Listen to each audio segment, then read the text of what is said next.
Kakatapos ang punang laban na ginanap sa Ariake Arena sa bansang Japan, ay nanatiling undisputed sa Super Bantamweight Division ang The Monster na sina Naoya Inoue. Ito'y matapos yung talunin via TKO ang Irish boxer na si TJ Doheny. Sumuko si Doheny mga kabaksing sa 7th round ng kanilang bagbakan sa di man lang malaman na dahilan. Pero base sa nakita natin mga kabaksing at sa kanyang reaksyon, ay mukhang sumakit ang kanyang balakang dahil na rin siguro sa kanyang katandaan.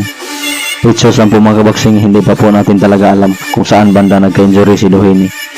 Pero in fairness mga kabaksing, hindi talaga bumagsak si Doheny galing sa mga malulutong na suntok ni Naoya.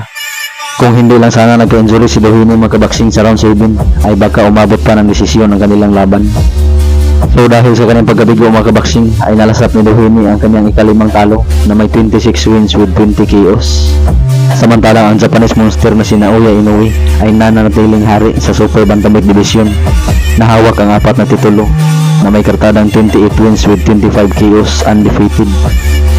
Samantalang sa interview ni Barbaro mga kabaksing pagkatapos ng laban, ay inihayag nito na lalaban ulit si Inoue sa kanyang mismong sariling bansa sa Japan at kanya muling didipinsahan ng kanyang mga titulo by the end of this year.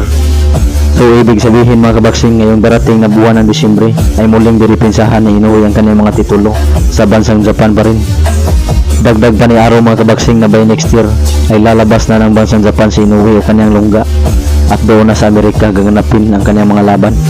Samantalang sa common event mga kabaksing ay agaw aksyon ang bakbakan sa pagitan ng dalawang knockout artist na Japanese sa pagitan ng WBO Bantamweight Champion na si Yoshiki Taki kontra kay Daigo Higa, kung saan nadipinsahan ni Taki ang kanyang titulo via very close unanimous decision sa score na 115-112 at 114-113 twice.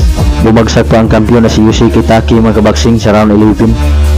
Samantalang sa ibang undercard mga kabaksing ay natalo din ang 41 anyos na taga Venezuela na si Lolo Ismael Barroso kontra sa Japanese prospect na si Andy Hirauka via TKO sa 9th round ng kanilang bakbakan.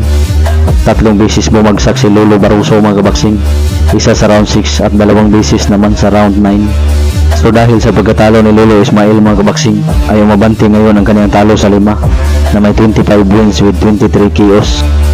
Samantalang nag-improve ang undefeated na hapon na si Hirauka sa 24 wins with 19 KOs.